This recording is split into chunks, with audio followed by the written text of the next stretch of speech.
Okay, so everybody has been asking about this tool that's meant to do the timing chain rollover on the N57 engine. So I've bought it, I've never used it because you all saw the video how I did it without the tool.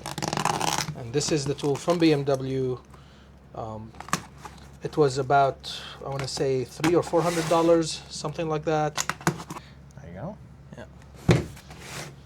So what comes in the kit, and this is based on the documentation that I was doing during the video, this is a supplementary kit. So you have to have something else, which is the locks for that engine, in addition to this. And here's what comes in this kit. This is the tool that you're going to be using to roll the chain over. I'll go over it in a second. And the pressing tool for the chain so you can rivet it, and you can put that little link in. So you put it in, you crimp it, and then you flip this around and you deform the pin with this little groove. I don't know if it is visible. Yeah, so this is what comes in that kit. Not much for $300, but I mainly wanted this thing. I threw away the old chain and sprocket waiting to create this video. So what you would do, you would mount this over the chain without splitting it. And then you will put your splitting tool, your splitting link. This is not a BMW chain, so do not try to look at this video and compare. You split the chain, so imagine it in two pieces. Imagine it in two pieces just like that.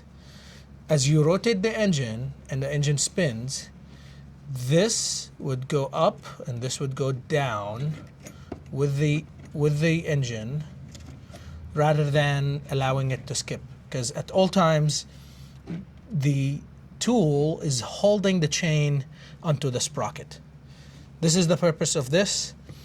You spin the chain over, you feed in the new chain from one side, and then the old chain comes up from the other, and then when you're done, you join the two pieces together and it's finished. This works because the chain itself would be worn out, and it's not the guides. You can compare, and I compared the old chain at the time when it came out. See, it's like you hold this chain straight, if I manage to do this, it doesn't arch at all, or very little.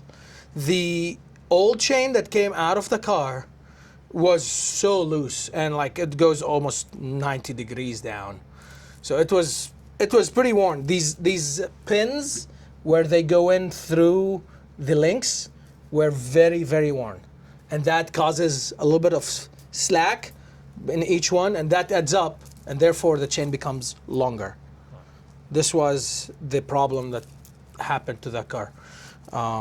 So yeah, you should definitely consider it. It's much cheaper, it's much easier, and it could be done in a day, okay? Versus take the engine out for a couple of days at least, and then replace all the parts, all the gaskets. While you're in there, might as well do crank bearings and rod bearings.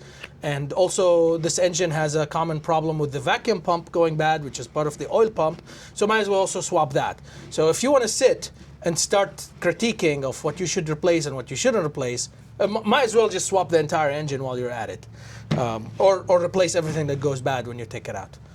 I've done this personally on my car, so I can't judge. If you have the money or time to do it, go right ahead.